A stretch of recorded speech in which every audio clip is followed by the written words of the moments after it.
There's a saying that I hear pretty frequently, and that's that people don't leave organizations because of the organizations. They leave because of their managers. Absolutely. If you are in a situation where you do have a bad manager, what can you do there? I think sometimes managers are promoted maybe a little before their time and they don't have the skills yet and they're learning on the job as well. And so they're probably not doing the things they need to. But if you were in that situation, what would you recommend to them that they do? Yeah, again, this is going to sound like a broken record, but even if your manager sucks, I people that know me have heard me say 90% of managers think they're in the top 10%, right? The math doesn't work. It Right, just doesn't work. right. Most companies promote great individual contributors to management, but there's not much management training. Right. Maybe there's Agreed. a little bit of interview training. Maybe there's some annual review or diversity training. But beyond that, back in the 90s and in the 80s, before all these recessions and and economic downturns, training was a big deal. And if you were to become a manager in a Fortune 500 company, could go to a 4-month training program to be a manager, and you would learn how to interview, how to have a hard conversation, how to run a meeting. I mean, it's just, they really invested. Now, and especially I think in tech and in startups, there's none of that, right? Yeah. So it's not really the manager's fault. I think employees need to recognize it's not necessarily the manager's fault. Yes, they could take the initiative to go get training, but if you don't know to be trained, we've Right. basically taken a bunch of people that have only swum in the kiddie pool and thrown them in to the deep end with no Yep. swimming lessons. So first and foremost, as an employee who's having a tough time with their manager, is recognize, hey, we both started this relationship when we were hired with great intentions. As the employee, I was excited about the opportunity. And trust me, that manager was excited to have you. Yeah. And over time, there was probably a communication breakdown, and just establishing that and recognizing that the manager is not here for me. I am here for the manager. And it's right. The manager, the company is paying me. I am the service provider. So I need to shift and recognize, what does my manager need, and have these conversations. Interesting. Interesting. Are there tips that you can give us on how to have those types of conversations? What I used to call it back in the DoD was managing up, right? We had to do a lot of that. And it wouldn't be my specific manager per se, but it could be an executive for a different division. And I have my own personal playbook of how to manage up effectively. But are there things that you think are effective if you were that individual contributor trying to manage their manager to set those expectations? Yeah, I think it becomes a mindset, ultimately thinking about, one, my manager didn't get any training. Their manager may or may not have received training. It's Right. probably only the VPs, because they've been working for 30 years or 20 years and above, that got real training. Everybody thinks they're a great manager. Keep this in mind. Everybody thinks they've been trained because they went through whatever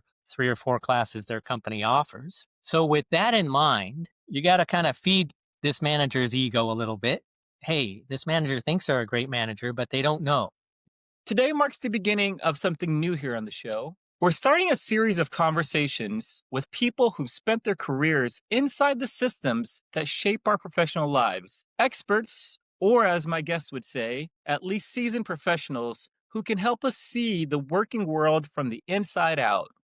My guest today is someone I've known and respected for years, my good friend Ringo Nishioka. Ringo spent decades in human resources leadership across both startups and large organizations. And in that time, he's seen it all: layoffs, promotions, performance plans, and the unseen dynamic between managers, employees, and executives. He's joining me today to not just talk about HR, but to share practical advice that applies to everyone, whether you're currently working, recently laid off, or somewhere in between. Ringo's got a list of lessons that go beyond the typical job search advice. Things like how to negotiate your exit package, how to stay out of that post layoff funk, how to make sure your manager actually knows what you do, and how to avoid being the person quietly forgotten during a round of cuts. This conversation is full of behind the scenes insights most people never get to hear. And I think It's going to help a lot of you listeners, no matter where you are in your career. So here's my conversation with Ringo. Let's get it.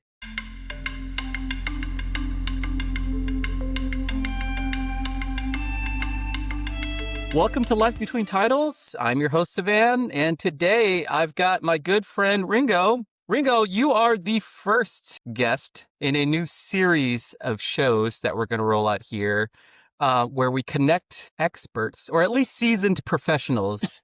Yeah, Uh, experts would be used very loosely, but I appreciate the moniker. Thank you. and I feel like in the space that you were in, because you're retired now, you were probably one of the best and most seasoned. And that is the HR space, Well, which thank you. Yes, is yes. it's a space that a lot of people have maybe misconceptions about or don't really understand how to work with HR or things like that. But before we get started, I want to ask you, in your opinion, and we don't need to go into Wikipedia or anything, but in your opinion, how would you define the HR organization or a role, right? Like, how would you define that? Wow. Okay. Love this question. So, and I think I hope that I can bring a different perspective of what HR is. Right. I think HR is misunderstood for one, and as much as everybody thinks HR should be doing a very specific job, there are also other factors that affect it, specifically human nature, human psychology, and Yeah. economics, and a business platform. So, um, to answer your question, I've said it a couple of times. I think I am there. Well, let me put it this way. Employees think I'm there for them. I am not there for the employee. I am there for, Mm, mm, I take care of the company and from a people perspective, I will be taking care of the employee. right. But I am not there fighting for the employee. I'm fighting to keep consistency across the enterprise as far as how people are treated, to keep managers, executives acting consistently, Yeah. based on whatever the mission, the values, and the goals of the company are. So, um, I'm trying to be the voice of reason. I'm trying to be a confidant. I'm trying to be uh, maybe the sheriff at times, but Right. ultimately my job is to push back to the highest level, the executives, so that Right. they are acting consistently. And then consequently, managers and individual contributors can act consistently. I don't know if that. Yeah. No, that's a great distinction. And I think, more times than not, people will go to HR for a wide variety of reasons. And it seems like, at least from my experience, the HR umbrella catches a lot of different things. And when you talk about that consistency, like what does that typically entail? Is it cultural consistency? Is it performance? Like what does that entail in your opinion? Yeah, I think it's a lot of things, whether it's how the company is going to act at potentially a layoff, right? Nobody needs HR when the company's doing great and Right. everybody's getting a raise and the promotions and there's plenty of money. When the consistency needs to be there, I think is when the company's facing hard times. So, when there's a layoff, when through some of these social issues, whether it's COVID and working in the office or Yeah. working remotely, Yeah. um, s- those are the times where I think, I mean, the business becomes black and white, right? It's a numbers game, and you're going to have a CFO that can look at, hey, yeah, we'd like to offer better benefits, but we just can't. And my job is to Yeah. what's best for the company to offer the best benefits we can under those circumstances. I think a lot of employees expect the company to do a lot more than it should or can. Yeah. And my job is to communicate why we're doing a specific thing. I think a lot of managers, executives, and HR people just, when I asked, hey, can we do this? They just say no. But really, what an employee wants to hear is, we're not able to do it at this point, and here's why. But Yeah. if we get to a point where we're doing this, this, and this, then we can consider it. And I think a lot of employees, if they hear that, what are the possibilities versus just hearing no, can feel a lot better about who they're working for. Yeah. Yeah, it's interesting. Anytime you bring up a topic of involving HR in a situation, I think it gives people a sense of anxiety because historically what we've thought about is there's an issue, like a performance issue, right? Or you need to be on under a certain plan to get back on track. If you were trying to position yourself to be successful at a company, how do you proactively work with HR so that you can be successful in your role instead of waiting for that PIP to happen or that performance plan to happen? I love this question because the whole reason, I started a little blog, and the reason I started this was I wanted to give people the inside information, the information that no manager or company was going to share because they were afraid of a liability suit. But Right. a lot of this is based on we all went to, whether we went to high school or went to college, we learned various academic topics, but nobody taught us in college how to interview and how to be successful in the workplace. And then when we got to the workplace, we didn't get much training on how should I talk in a meeting? How do I push back to my manager? How do I interview? How do I get set up for a promotion? So, in a nutshell, here's what I think employees should do. And it's going to sound super basic, super easy, but I don't see it happen. I see it happen very, very rarely. So let's say I'm an individual contributor and I want to be a manager. I would speak with my manager and establish what do I need to do to become a manager. And more importantly, explain here's what I think I need to do. I need to mentor some people. I need to lead a project. I need to whatever that checklist is, because no manager wants to hear somebody just say, tell me what to do. A manager would know what to do. And so Yeah. coming with that plan, getting agreement on that plan, and then getting a timeline in place. Okay, I want to be able to accomplish this in 6 months. Here's my checklist of things I'm going to do over 6 months, and here are the five things. Hmm. Manager hopefully will say, and this is going to sound illogical, but hopefully the manager is going to push back because then we know they're invested. Hmm. They're going to say, you know what, I don't think it's going to be 6 months. I think it's going to be 18 months. And I like four of the five things that you're going to work on, but let's switch out the last one. Hmm. But get agreement on that, get agreement on the timeline so that you and your manager are both on the same page about what it takes to be qualified. Hmm. Then as those 18 months are going forward, whether it's every other week or every month, you give a status update to your manager on where you are on those accomplishments, Hmm. and constantly be talking to your manager about what you're doing, what you're learning, what you would have done differently. Personally, I would send my manager every single week, and this is the CEO of the company, Right. what I'm going to do over the next 2 weeks, what I accomplished over the past 2 weeks, what I learned, so that they know what I'm doing. I think Right. you'll find a lot of managers don't know what individual contributors do. And Interesting. and this is a way, frankly, a lot of people get laid off is the manager didn't know what they were doing. And then after the layoff, everybody's scrambling and you always see a few people are hired back. A few job openings are there because the wrong people were let go. But to answer your question, talking with your manager, getting on the same page, because there's nothing worse than an individual contributor saying, I did all these things, I should be a manager. And the manager thinking, that's not what was needed. I had no idea you wanted to be a manager. Right. Does that Right. make sense? Yeah, and it seems like most organizations have reviews probably at least once a year where they go back and look at the body of work that you've done. Um, how often or how much time should somebody spend proactively letting their managers know what they're doing? Because it seems like this is the game behind the game, right? You're not just doing your job, but you're also proactively doing another set of things that helps people understand what you're doing, which I fully agree with. I think that's like a missing art form in the workplace right now. How much time should somebody invest in staying ahead? Because like writing a report every week is time consuming, right? Like you've got to Yeah. pull together things. Um, but what does that look like to you? Yeah. And I don't think it I think maybe the first couple of updates will be take a little while, but after a while, I think that update will be 10, 15 minutes max. You're just giving bullets and you're just keeping your manager updated. If they have questions, they'll come reach out to you directly. Right.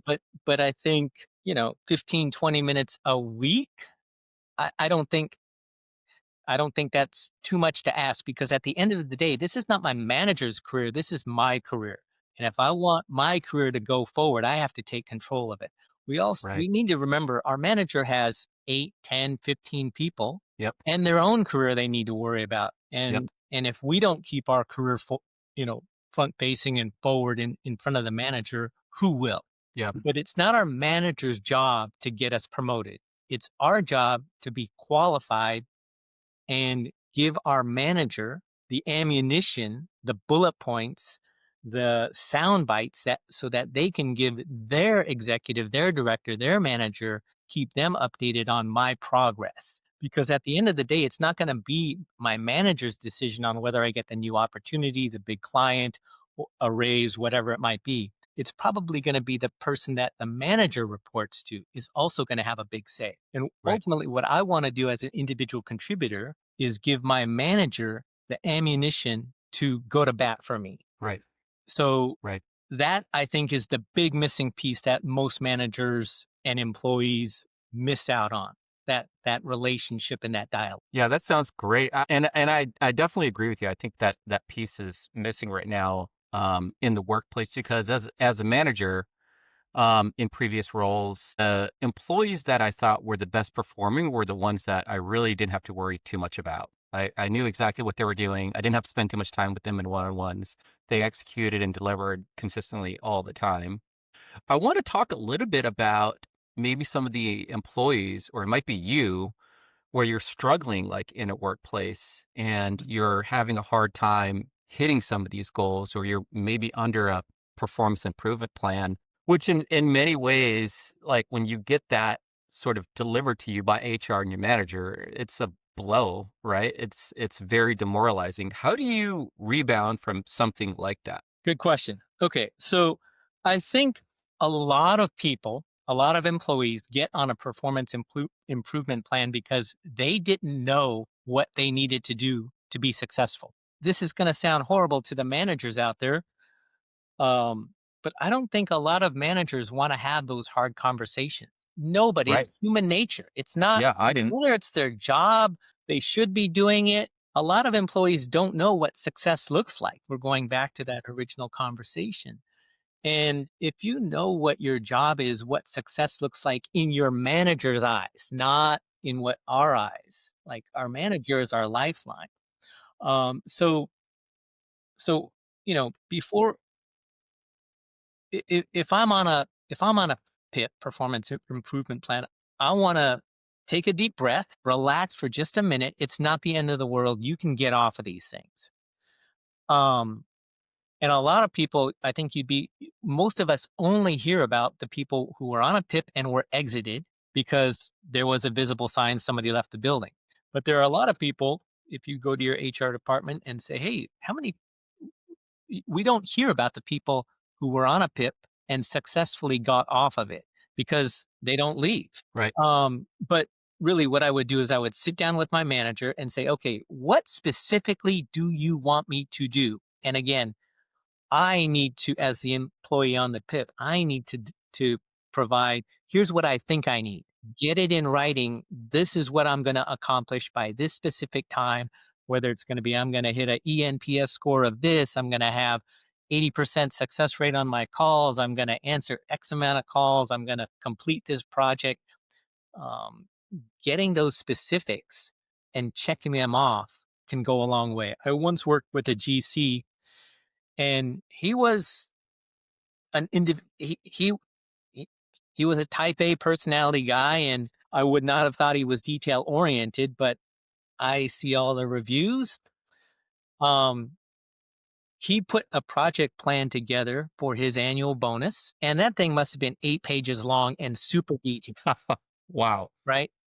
Wow. But his bonus was huge. He had a lot at stake and he invested in this and he laid out everything he needed to accomplish, checked it off. And we couldn't not pay this guy, right? And so if you start this at the beginning of the time period and check through the timeline, what we don't want to do is come to our manager at the very last minute. I accomplished these things. No, we need to keep our manager updated so that our manager can continually update their manager. This is all about communication and just human nature. No surprises. Um, Ringo, I want to pivot a little bit and talk about situations where people should work with HR. You'd mentioned that HR, their sole responsibility is to sustain that consistency for the business itself. But if you were an employee and you were struggling with certain things, maybe office dynamics or performance or whatever, how should somebody like that engage with HR initially without the fear of retribution or getting into trouble? Yeah, and I will say this, HR has a bad rap, and a lot of people, regardless of what I say, are probably not going to go to HR. I get it. Um, but I don't think it's just HR. If I'm struggling, yeah, yes, if you have an ally or have somebody that you can trust in HR, go to them. But if there are other senior managers, other executives, or other senior individual contributors, go to them and ask for advice. But I think you're going to get the same advice. If you're struggling, at the end of the day, most people don't know what success looks like. They think they know what success looks like, but they haven't had an actual conversation. Right.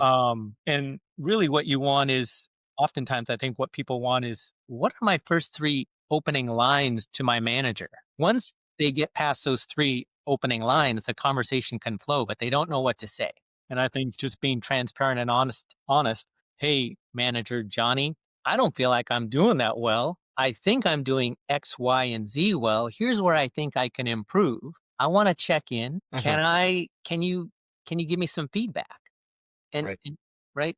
Um, and after I had that conversation, I would send an email to my manager and just say, "Hey, thank you very. This is all about CYA, but it's going to be clouded and cloaked in a bit of professionalism. Hey, Johnny manager, thank you so much for taking the time. I'm still excited to be at Acme Publishing, and I'm hoping I can do well and make you look good, because that's ultimately our job as individual contributors, is to make our managers look good. Um, just to confirm, here's what I'm going to work on. Here's what I think I'm doing well. And over the next X amount of months, I hope you see progress here. And then start giving that those progress updates, because it becomes very difficult for a manager psychologically. I'm not even thinking about the business perspective, but if the manager has agreed to this list and the timeline and they're getting updates, it's hard to put somebody on the Yeah. list, just psychologically, right? In the back of their mind, if I put this person on the list and they have emails that, wow, we agreed to doing all these things, they're going to think twice. Yeah. Does that make Yeah, sense? that makes a lot of sense. That makes a lot of sense. There's a saying that I hear pretty frequently, and that's that people don't leave organizations because of the organizations. They leave because of their managers. Absolutely. Um, if you are in a situation where you do have a bad manager, like what can you do there? Because I agree with you. I think sometimes managers are promoted maybe a little before their time and they don't have the skills yet and they're learning on the job as well. And so they're probably not doing the things they need to. But if you were in that situation, what would you recommend to them that they do? Yeah. Again, this is going to sound like a broken record, but even if your manager sucks, people that know me have heard me say 90% of managers think they're in the top 10%, right? The math doesn't work. It Right, just doesn't work. right, Most companies promote great individual contributors to management, but there's not much management training. right. Maybe there's Agreed. a little bit of interview training. Maybe there's some annual review or diversity training. But beyond that, back in the 90s and in the 80s, before all these recessions and economic downturns, training was a big deal. And if you were to become a manager in a corporate Fortune 500 company, you could go to a 4-month training program to be a manager, and you would learn how to interview, how to have a hard conversation, how to run a meeting. I mean, it's just, they really invested. Now, and especially I think in tech and in startups, there's none of that, right? Yeah. So it's not really the manager's fault. I think employees need to recognize it's not necessarily the manager's fault. Yes, they could take the initiative to go get training, but if you don't know to be trained, we've Right. basically taken a bunch of people that have only swum in the kiddie pool and thrown them in to the deep end with no Yep. swimming lessons. So first and foremost, as an employee who's having a tough time with their manager, is recognize, hey, we both started this relationship when we were hired with great intentions. As the employee, I was excited about the opportunity. And trust me, that manager was excited to have you. Yep. And over time, there was probably a communication breakdown. And just establishing that and recognizing that the manager is not here for me. I am here for the manager. And right. The manager, the company is paying me. I am the service provider. So I need to shift and recognize, what does my manager need, and have these conversations. Interesting. Interesting. Are there tips that you can give us on how to have those types of conversations? What I used to call it back in the DoD was managing up, right? We had to do a lot of that. And it wouldn't be my specific manager per se, but it could be an executive for a different division. And, I have my own personal playbook of how to manage up effectively. But are there things that you think are effective if you were that individual contributor trying to manage their manager to set those expectations? Yeah, I think it becomes a mindset ultimately, um, thinking about, one, my manager didn't get any training.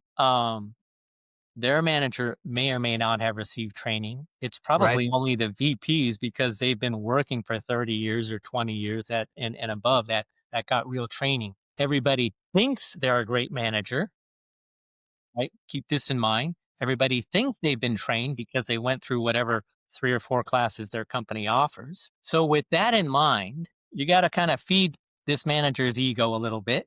Hey, this manager thinks they're a great manager, but they don't know. Yep.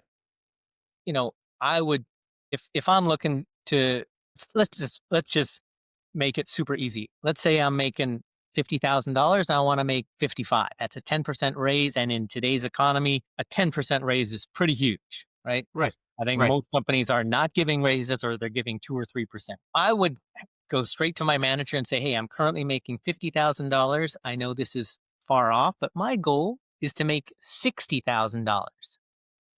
Right? Because ultimately our goal is to probably make 100, but I don't want to I don't want to shortchange myself and only make 50. I want to explain to my manager, hey, I want to be here for a long time. I'll ultimately want to be making at 60, $70,000. And here's what I think I need to do to get to 60. And again, list it out.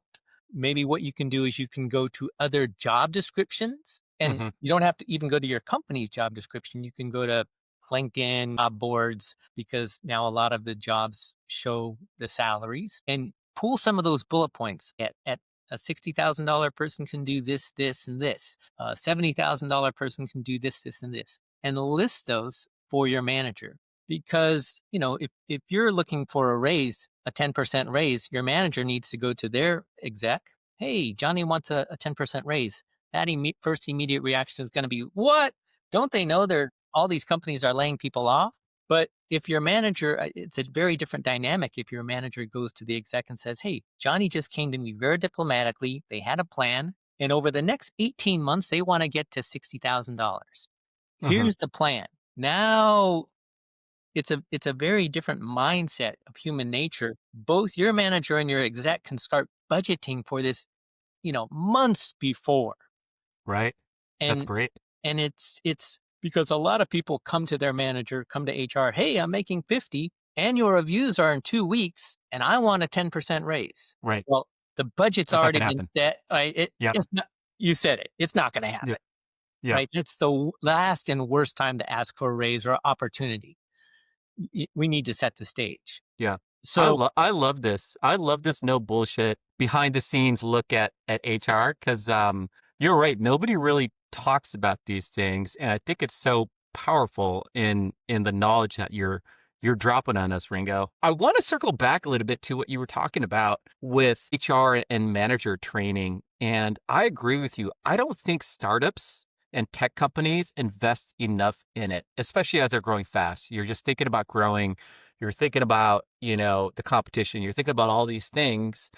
Do you think there's a correlation between the number of layoffs or the changeover at these tech companies with this lack of HR investment and training?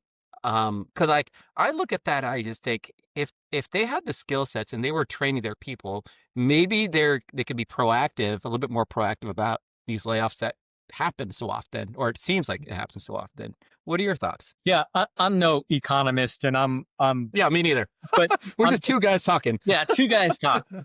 Um, so I think it could make a small difference, but I think all the layoffs I mean, these are gigantic companies, right? These are the FANG companies. These are like Fortune 50, Fortune 10 companies. And these guys hire super, super smart people, right? They can hire anybody they want in the world. They Right. literally are world class employers. And and they don't want to lose these people because they know they're probably going to go to their competition. If I'm Yeah. working at an Amazon, I'm not going to go to Acme Publishing. I'm going to go to Microsoft or Google. Yep. Um, I do think training would make a difference, but I think these are just wacky economic times. And if you're in a situation now where you're laid off, don't take it personally. It's a freaking Yeah. wacky time. Um, and there's a bit of a herd mentality as well, right? I think it's human nature. Hey, everybody else is laying people off. We can take this opportunity and we won't look bad if we have a layoff. Right. Again, it's human nature. You've been in these meetings where somebody says, "Hey, we're not doing as well as financially as we were hoping to. We're still Hmm. profitable, but we're not doing what we can or what we were planning on doing financially for the year." A bunch of companies are laying people off. We're not going to Yeah. look as bad as if we were the first or the only in our industry. Right. Um, so I do think training makes a difference, a huge difference. I was fortunate enough to work in HR back in the 90s, and I was delivering these 4-month training programs, and the knowledge. Well, for example, I'm just going to give a super simple example. I came from a Fortune company where we were delivering a full day class on how to hold a meeting, and what and I would say, hey, I want to deliver a class on how to hold a meeting. And they're like, you get an hour, right? But the people in a startup, they don't know what they don't know. I get it.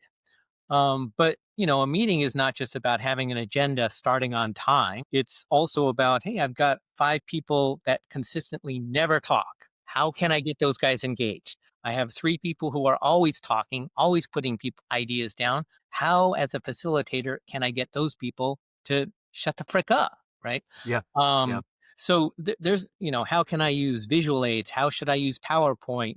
Everybody's heard 4 bullets, four words. How can I get more interaction, getting people to stand up and down, physically involved with sticky notes and blah blah blah. But if you don't know what these trainings can do, it's just not going to happen. So it's I think it could make a small difference, and I think you would retain your top. It would be a lot easier to retain your top talent if they're trained because they're going to perform. Training is just like anything else. You're going to have your top performers, and you're going to have people who don't believe and don't pay attention, and they're going to end up getting let go. But I think it's again training employees on how to be successful in the company. That's non-existent. So do I think it'd be successful? Absolutely, but in these economic times, I don't know that it would move that Yeah. Yeah, I mean, definitely the elephant in the room is the massive amounts of layoffs happening both in government and in private industry. Um, And there's a lot of conversations around the impact to these layoffs, but what I want to talk to you about is really what happens afterwards. Like once somebody gets laid off, what's the Ringo checklist of great things that they should be working on immediately to get them back on their feet? Because I think that's really the question that a lot of people have is they feel defeated, they don't know where to go. They don't know why they were laid off. Sometimes these are good performers and they were just laid off because the math doesn't add up on the budget, right? And so if that's the case, like what's your checklist of things that people should be doing? Yeah, I love this question. Thank you so much. And I'll give this in kind of a two-part thing. Yeah, The first part would be what to do in the first 24, 48 hours, and then what to do moving forward. And maybe it's two and a half. But the common mistakes I see people make after they're laid off. And I have been laid off more than once. I think every successful person I know has been laid off. So yeah. and Most especially people will. in these economic times, it's not first and foremost relax. It's not obviously we have rent to pay and braces to put on our kids, but it's not the black mark that it was, from yesteryear. Right. Um, I think recruiters know and understand there's going to be gaps in coverage, and both of us grew in the Pacific Northwest, and we know when the Microsoft layoffs happen, we know when the Amazon Oh yeah. layoffs happen, and it's not a black. Oh So yeah. so first and foremost, relax. It's going to be tough, but it's not your career's not over. Right. Let's see here. So the first thing I would do that day, Okay. do not pass, do not pass go or whatever they say. Do not collect $200. Sign up for unemployment. A lot of when I have been in layoffs and had those conversations, I'd say, "Hey, man, sign up for unemployment today." And they're like, "I'm not signing up for charity. I'm not signing up for food stamps." Um, and I, you'd be surprised how many times I'm explaining, no, the company's been paying on Right. your behalf Right. into this fund in case this happened. Sign up for it's super easy these days. You can do it online, and every state has their own own website. The reason I say sign up that day is because you don't want to put this off. You're not able to collect retroactively. So let's say you get a job in 6 months, but it took you 3 months to sign up. You don't get to Mm-hmm. collect those 3 months of unemployment that Mm. because you didn't sign up, right? So Interesting. the second thing is once you sign up, it's going to take at least 2 weeks before you get your first check. I think a lot of people are signing up and thinking, "Where's my check?" But the it's a slow process, and I think people are going to be lucky if they get their first check in 2 weeks these days. So it it's not going to pay you your for some people, and especially I know your audience is high tech and seasoned vets. It's not going to pay them their full salary. It's not designed for that demographic per se, but it will extend your runway. It'll give you a lifeline. It, it and it's better than nothing, right? So, make sure you sign up for unemployment. If you're not signing up for unemployment, you don't need a job. Mm. Simple. Mm-hmm. The other thing here I would say is you're going to be handed a release the day that you are laid off, and they're gonna ask you to sign it that day, and I would say don't sign it that day. Read through it. It's not gonna expire that day, and if you're over 40, you're gonna have extra time. They're gonna say this is a standard release, everybody's getting the same package, and Yeah.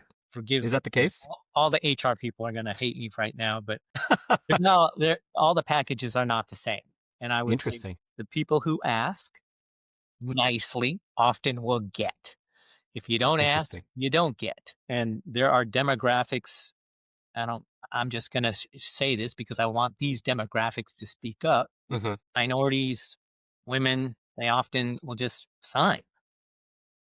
And but they're negotiable, right?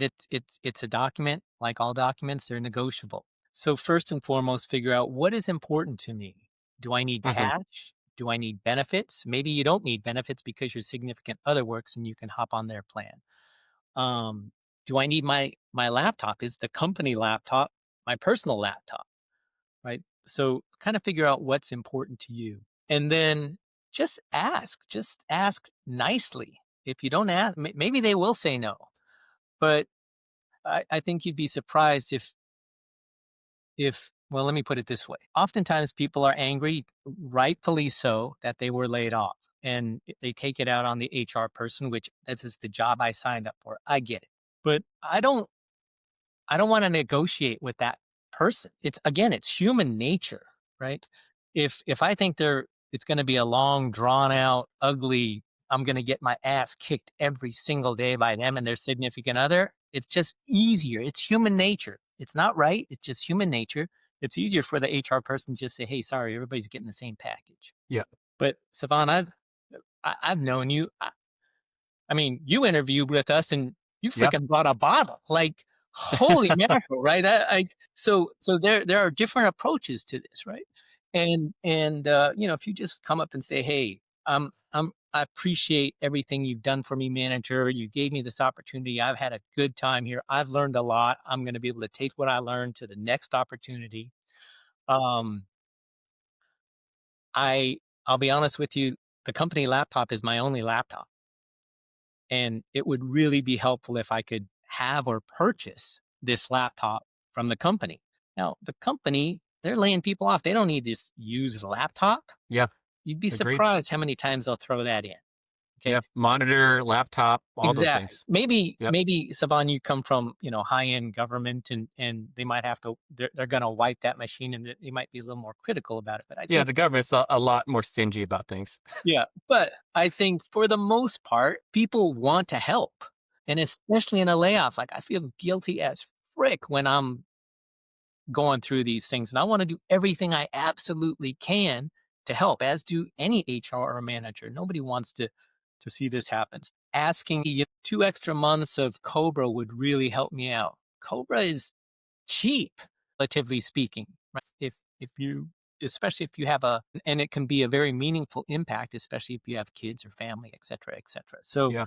Yeah. whether you're asking, let's say you get a 4-week package and you ask for an extra 2 weeks and maybe you get an extra week, it it's a lifeline, and you can still collect unemployment while that's going on. So, be thinking about not just signing, Yeah, just as I love that too. I love that too, and I don't think people push back enough once they get that letter. There's this feeling of the world is over and distraught, and you don't really. It's very jarring, especially if the layoffs happen in a way where you don't foresee it. You're like, we just had a great meeting, and all of a sudden, we're letting 10% of the people go.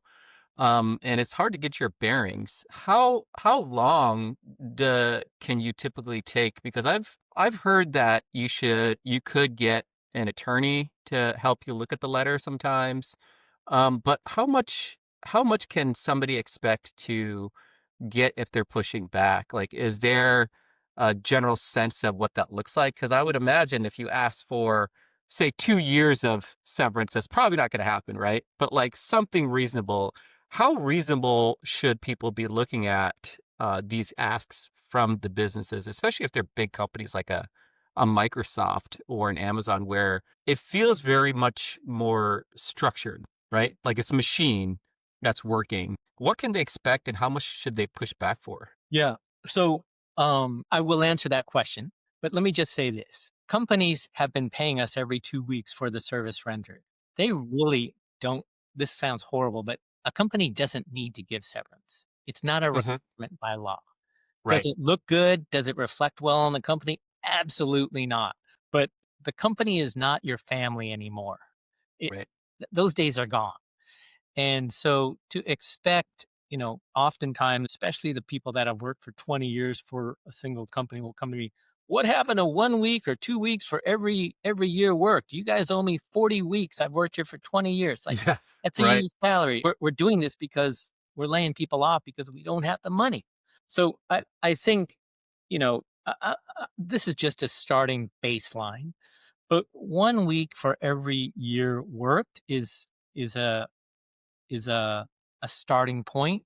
But if you've been working at a company for 30 years, I would not expect 30 weeks of severance. That's 6 months. Like that's a lot. and again, just keeping in mind, the company is not doing well financially, and that's why they're doing this. So they don't have endless amounts of money. And I would say even the Microsofts and the Amazons, they still need to be reasonable, right? Reasonable requests. But yeah, I think the starting point, 1 week for every year is a good starting point. Um, and asking nicely. Because remember also, the person you're going to be asking is your manager and your HR person. And when they need to hire people back, and after every layoff they do, you don't want to be the guy or gal that was arguing and saying, this company screwed me, this company owed me, and you guys suck. Like, so yeah. Yeah. Um, Leave on a good foot yeah, is I for think what you're sure. Be saying. gracious. Got it. Let's see. The one thing, this is in the first couple of days after you're laid off, what I would do is, and I've done this, is I get a big piece of paper and I make a list of what I'm going to do to keep busy. I want to keep my mind active. I do not want to get into such a funk that I can't even get out of bed. And I've seen this happen. But if Yeah. I say, hey, I like to work out, I like to take the dog for a walk. I've got these projects I want to work on, whether it's fixing up the garden or like get a long list of projects so that as you get, because you want to avoid getting into the funk. If you get into the funk, your family suffers. And trust me, recruiters and hiring managers can see the funk in an interview like sharks smell blood, right? The person doesn't realize that they are coming in with a bad attitude, but Yeah. nobody wants to hire a bad attitude, especially bitter ones. So keep your mind active, keep things that you can look forward to, and they don't have to be big, expensive things. My big thing often is just I'll fix up the garden, and then I'll list, okay, the front yard, the backyard. I want to build a patio, and blah blah blah. Just get those things done. Um, and let the company know, hey, if the company needs help, I'm available. I Mhm. I still believe in the company. Yeah. If you guys That's need a great. contractor, if you want to hire somebody back, I'm available. Whether you are or you're not, you're just buying time. You don't have to stay there forever. Um, but I think people would be surprised how often there's hiring after a layoff, Yeah. after a Interesting. restructure, especially. Here's what I would hold off on, or the mistakes I see. On day one, on LinkedIn, on Facebook, I just got laid off after 20 years of solid cert. Like those do not go well. The first place I look on when I see a resume is LinkedIn, and if that's the post I see, they're not ready for the next step yet. They Right. might be in R 3 months, but they're not now. Nobody wants to hire bitter. I think if anything that you could post on LinkedIn is, hey, I'm parting ways with Acme Publishing after 10 great years. I've learned this, this, and this, and I've worked with some great managers and a great CEO, and you drop their names. Mhm. Um, People will know now that you're Yeah. unemployed, and if they have an opening, they'll think of you. But to go down that ugly path does not help anybody. Okay. So then, a week later, this is not the first 24, 48 hours, but within the first couple of days, I think it's very easy for people to say, I got to find a job. I need to find any job. And take that, just take a little bit of time. What are your primary needs? What are your secondary needs? My primary need is X amount of salary, X amount of title, X industry, and I'm not saying it's going to be all three, but figure out what you absolutely is important to you. And then your secondary, hey, it's not a must have, but I'd like to work remotely. I'd like to have parking paid because here in Bellevue, parking's It's $30 expensive. a day, right? And Yeah. everybody's got a long commute and it's another 20 bucks in gas.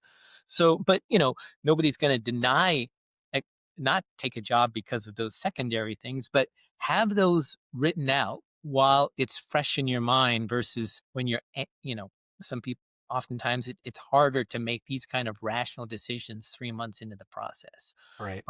I would Right. practice the top 10 job interview questions. You've got the Okay. time. We know what the top 10 interview questions are. Google top 10 interview questions for government product designer or Mhm. whatever your title is, and you'll get those questions. They'll oftentimes have answers. It's obvious to me as an interviewer when somebody comes in and they know the first two sentences of the answer and then they're stumbling and Yeah. didn't practice the whole answer out completely out loud.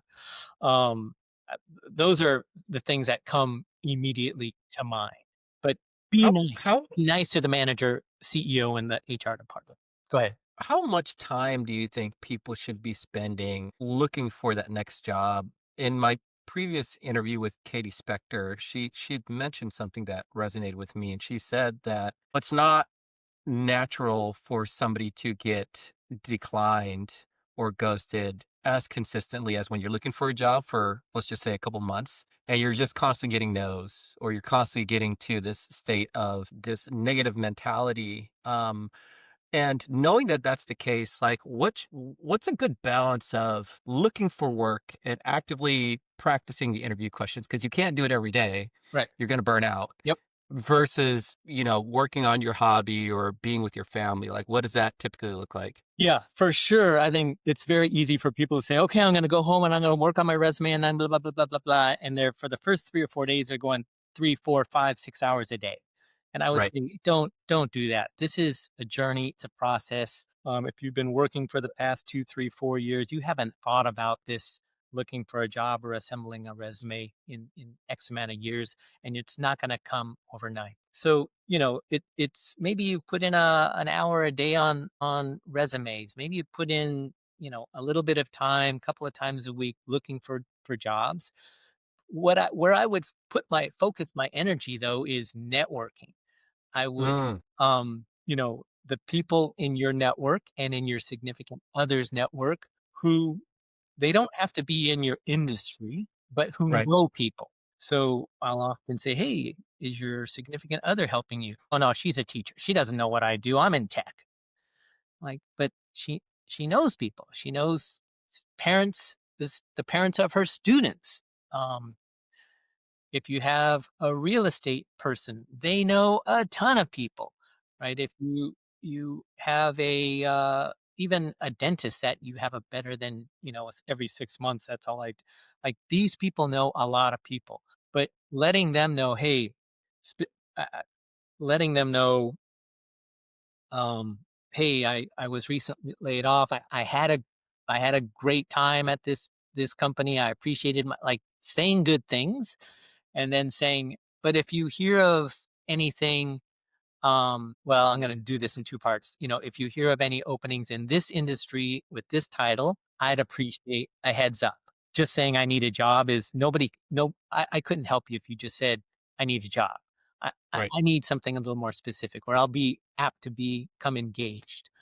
But more specifically, if you can go through your colleagues, your networks, LinkedIn profiles, and find people who are working in the industries that you're interested in, they're working with the titles that you are interested in, and just saying, "Hey, I'm I'm going to be exploring the next phase of my professional career journey here, and I'm just looking to meet people. I'm not looking for a job yet." It's very important you say, "I'm not looking for a job yet."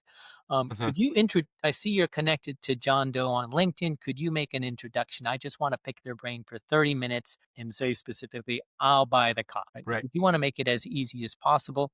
The reason we want to say we're not looking for a job right now is nobody wants to it's human nature.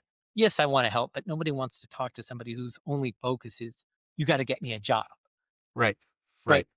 am I happy to share anything about HR? Absolutely. And if in talking to you, if I feel like, oh, I'll get to know this person, and if I hear of something and I think there's gonna be a good fit, I'm gonna help. Mhm. But there's a lot of pressure when the opening line is, "Can you help me get a job?"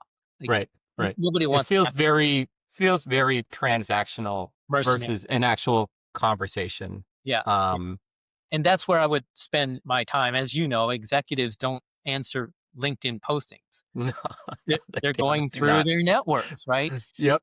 And Yep. and that is the way I think a lot of people are saying, "Oh my god, there's so many people getting laid off. I'm never gonna find a job." Well, Yep. yeah, the majority of the people are posting and praying. They're posting their resume to the job opening. They're praying to get a call back.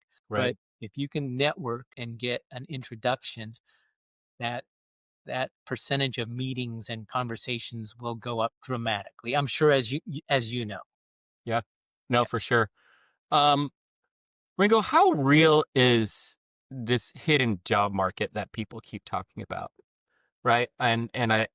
You've got these boards like Indeed and Monster. Actually, I don't even know if Monster still exists, but LinkedIn, right? Like all these boards, and people spend a crazy amount of time simply clicking that button, applying, and then praying that they get some response back. From what I've been hearing, the most effective ways to land your next job is through this hidden job market, through a network of people. How real is that? And if it is a very real thing, how do people break into that hidden job market? Yeah, I would say it is, and I think we were just both talking about how do executives find their job. They Yeah. don't go to LinkedIn. There's plenty of Yeah. executive roles posted on LinkedIn, but usually that executive will find somebody who knows somebody working in that company or knows somebody who knows somebody and ask for an introduction.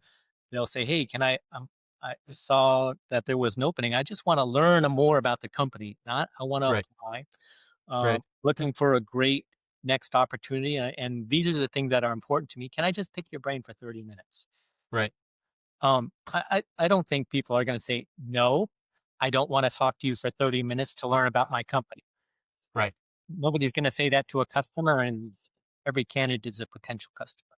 Right. But I think it's not what we say, it's how we say it, and just going about,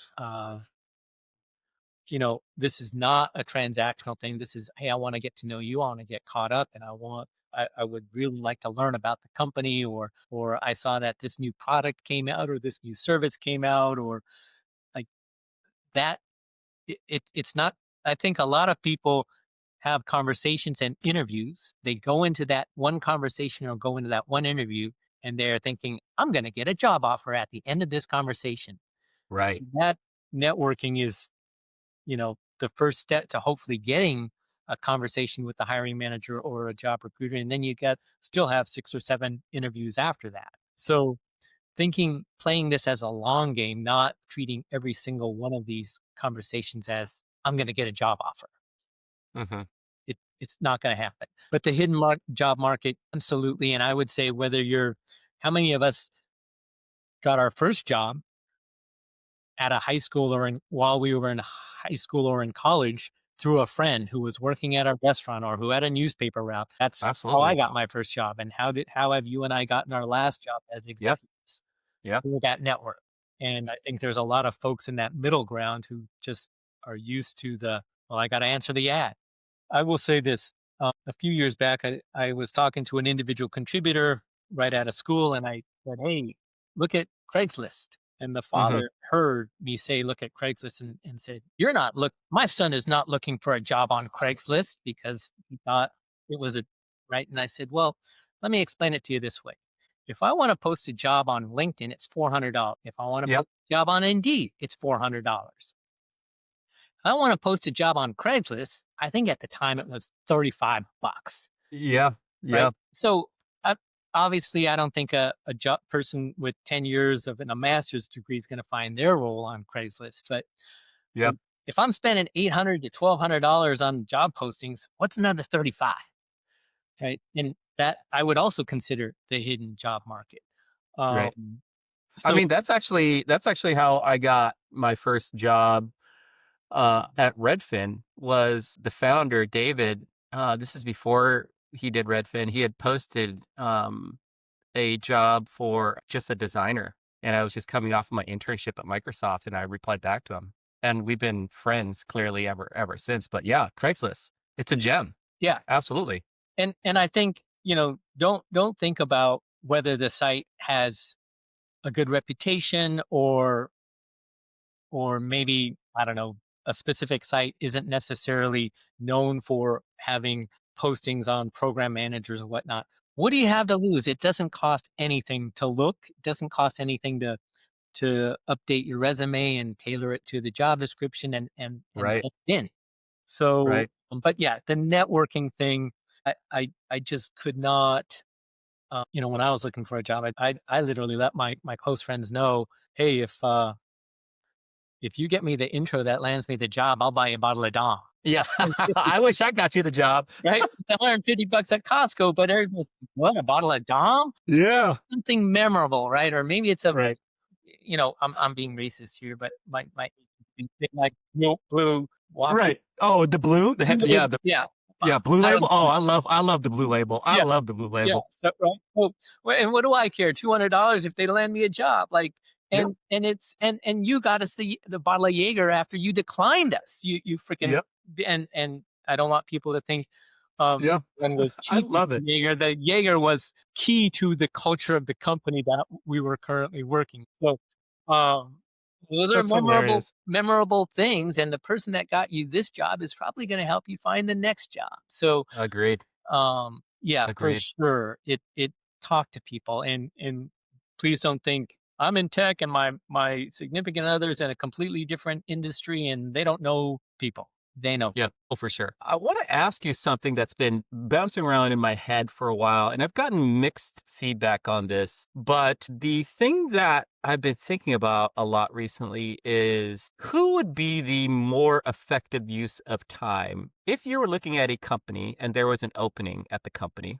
So the question is, should you focus on trying to break into the HR organization and talk to the talent managers, or should you just go straight to, if it's a product role, the senior product manager who's hiring for that? Like, which would be a more effective use of your time? Yeah, I'm going to answer the question, but I have a caveat. I would definitely say it's the HR. I mean, I would definitely say it's the manager. They ultimately have the final decision, right? The HR person is just kind of the gatekeeper. And they can be an ally for you within the company. But if the manager likes your background, accomplishments, personality, and HR doesn't, the manager has the final decision 9 times out of 10. So I would say the manager. But I wouldn't, if I want a job at Acme Publishing and I don't know that specifically the recruiter, HR, or the hiring manager, I wouldn't. I would focus on who in my network knows somebody at Right. Acme. Anybody. It could be, Right. um, you know, a first year college grad or a 10-year person, but the college grad went through, the person that has only worked for 1 year went through the interview process. So they'll be able to give you insight. If you can connect with them, have a coffee at the end of that conversation, say, hey, I noticed you're connected with Susan, who also works at Acme. Could you make an introduction? Use that any connection that you have to that company to get to the introductions you want. I think HR and recruiters are going to be hesitant to just meet with people. Um, but if you can get to the manager and they send that resume to the recruiter, things will go pretty quickly. That's a huge Interesting. endorsement. Yeah, that's awesome. I love that tip. I want to throw out a, a series of quick yes or no questions for you, Ringo, and you can pass on these questions if you want. First question is, do cover letters still matter? Oh, dude, thank you so much. Thank you. I love this question. I know I'm sound like a broken record. Absolutely, yes. Okay. Do people read them? I'm Do sorry? people read them? Do Okay. people read them? So, and here, oh, I could talk for 20 minutes on this, but I'll try to. Yes, I love it. So, oftentimes people will include a cover letter and they will put down all their accomplishments and all, I'm a hard worker, I show up on time. All those are, Yep. those are opinions about yourself. Right. And And these are I've sure as hell have a lot of opinions about myself, for sure. and ultimately I'm going to explain how to write the cover letter much easier and scalable. Yeah, let's do it. Um, so, uh, and you got to remember, a recruiter is human nature. A recruiter is not just looking for the job you're applying for. They probably have 10, 15 other roles that they're sifting through. So when I Okay. see a full page cover letter, I'm not going to read that. It's too Okay. much. I don't have time to, if I have 15 jobs I'm searching for as a recruiter and I get 10 applications a day, that's 150 just that's my day job. Um, and I don't want to hear the opinions about yourself. Everybody says they work hard, show up on time, but here's what I will read. And I have a format for this on the little blog. Uh, it's so basically just super simple. You know, name, address, salutation, blah blah blah. I I saw your posting on LinkedIn for customer service rep 4. I think from my qualifications listed below, you'll see that I'm a strong candidate. Indent and bullet. No, Yeah. so your third sentence is literally your job description is looking for colon indent and bullet the top 3 or 4 bullets plagiarize the 3 bullets from the job description that you fill, plagiarize them, and I'll get to why, and then go back to the left hand side. I bring these qualifications, indent, and then you answer those 3 bullets that you listed above, how you've done those 3. We don't say anything about us hardworking. We don't say anything about how I'm passionate about Acme Publishing. I look forward to hearing from you. I will follow up in a week. Mm, This okay. makes it super easy to digest within 5 seconds. I know as a recruiter what is on that job description, and I recognize my 3 bullets. I see this person answered those top 3 bullets below. Now I'm excited to turn the page. It's a very different mentality. It is human nature again. If I see a full page of fine print cover letter, Yeah. because I've got 100 of these. Yeah. And when I flip that page over, I'm in a very blah mood. But if Yeah. I see these are my 3 bullets plagiarized and they're answering them, it's a very different mentality when I flip that page. Awesome. It reminds me so much, after spending 8 years in the DoD, one of the skills I picked up was writing bluffs, which is bottom line up front, right? Like in the military, whenever you're doing correspondence, that's what they look for. And so it's literally what you just said, like the reason sort of why you're actually writing, the things you're going to do, and then how you're going to follow up. And it's like 4 sentences max. And then you can put all the other stuff at the end of that. But I love taking that same mentality and applying it to the cover letters. I've never thought of doing it that way, but it makes a lot of sense to me. Let me just say this one last thing. I think, again, I mentioned earlier, everybody thinks their cover letter is going to get them a job offer or their Right. resume is going to get them a job offer. No, the cover letter is just setting the tone. It's the appetizer for the main event, which is the resume. And the resume is not going to get us a job offer. It's just going to get a phone call for the first interview. So Hmm. we just want to give them what they're looking for at each step. And at this step, they don't care who you are. They just care, do you qualify for what I am the employer specifically looking for? Sorry to interrupt. Go ahead, please. No, I love that analogy of a meal, and I don't know how many courses this meal is. It's going to be a Um, long, it's going to, yeah, it's going to be many courses, right? The job is not going to happen after one interview. right, right. It never does. It never does. Okay, second yes or no question. Does formatting for resumes matter still? I hope, yes, yes. And let me just elaborate on that really quickly. I see a lot of, um, candidates send in resumes and they're obviously using a tool and they have graphics and colors and margins and dividers and I would just say don't use those. Don't use those for a couple of reasons. They look pretty to us, to myself, I'm an HR person. I'm not a designer like you are. But if you as a designer looked at that, you'd be like, what this was a half-ass attempt. I know what real design looks like. And um, I don't think you can get as much information in there as you need. There's so much white space on on those types of resumes. If you're a designer, you know how to design, and that's a whole different conversation. But I think format does matter. Also, remember the decision maker for this hiring is a couple of generations older or a generation older than the person that's applying generally, and Hmm. they're not ready. They're not used to these newfangled formats. They don't want to see that. That they didn't grow up with that for the past 30 years. Now, if you're a designer, that's a whole different different, the designer making decisions, they will appreciate what the designer is doing. But for the Tom, Dicks, and Susies of the world, no, just give them the information they want and nothing more. Interesting. Yeah, one of the things that in government we are notorious, and it's even taught that you put every single achievement you've done in your life, and these resumes could be up to 5, 6, 7 pages, and that's just sort of the format of and the expectation of government workers, right? And going from industry where historically, I don't know what it is now, but historically, you're taught that it shouldn't be more than one page. Unless you've been there for 50 years, you probably don't have more than one page that's specific to that role that you're looking for. And so don't do it. And so there's this like clash of cultures now of people that are going from one to the next. In your opinion, how should you approach if you were just laid off and had to update your resume, how should you philosophically approach updating your resume to be the most effective? Okay, thank you. Great freaking man, you should be okay. So Running a podcast?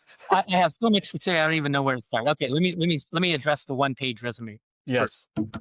Um, I think most of us received what little resume writing instruction that we received when we first got out of school. Right. And when we first Yep. got out of school, that's what Yep. we heard, one page. And that made sense when we were right out of school because we had no experience.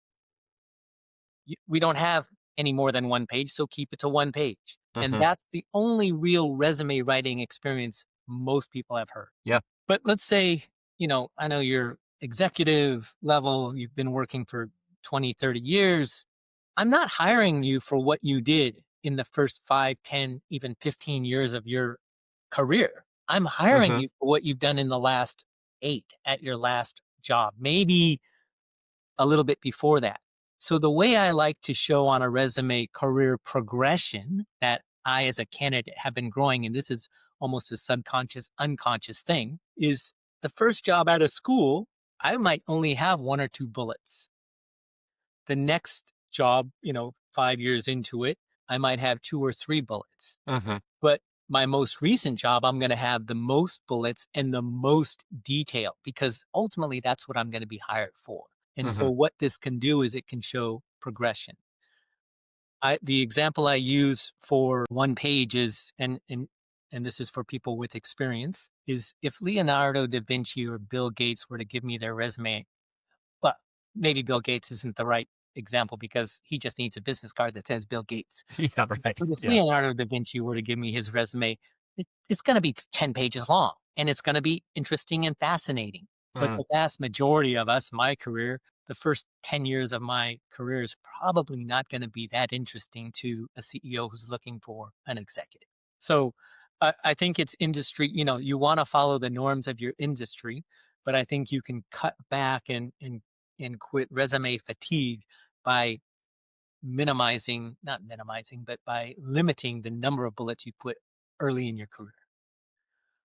How Um, much go how ahead. much h how much time and effort should people be trying to optimize their resume for these, uh, hiring systems? There's a ton of hiring systems that process resumes, and I know there's conversations around formatting it a certain way so that it can parse the information so that I can get through these systems. But how much should you be worried about that versus doing what you're talking about, Ringo, which makes a lot of sense to me, which is like highlighting the things that are salient for that role that you're applying for? Yeah. Okay. So I had mentioned earlier in for the cover letter, you take the top 3 bullets Right. and and respond to those. Right. I want everybody to picture a job description. A job description is going to have probably 20 bullets of Yeah. what they're looking for. And if Yeah. you think about the bottom 10, maybe the bottom 12, there must be able to carry 50 pounds, works well with others. They're super generic, and you're going to see those bottom 12 bullets on 90% of the other job descriptions. We don't care about those. The first 3 or 4 are going to be what that hiring manager is really looking for. And here's Mm. the example I give. if I'm with a significant other, I love football, and I'm watching football every Monday night, or I don't watch football, but I'm watching Sunday. It's football on all the Sunday. time, right?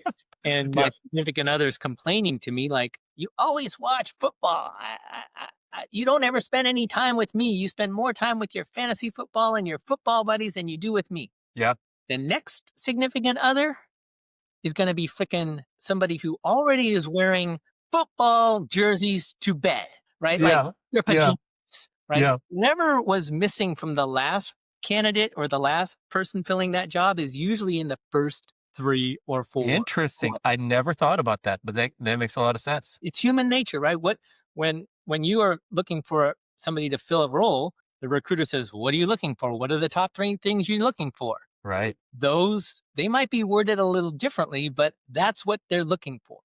So what our resume needs to do is not hint that we've done that. It needs to say we have 5 years of purchasing experience, or we have um, worked on interior design projects beyond 10,000, 12,000 feet. The numbers, the more numbers you can put in there makes it sound uh, much more real versus the opinion of I can do this or I have done this. But putting in numbers, timelines, dates will quantify it versus qualify.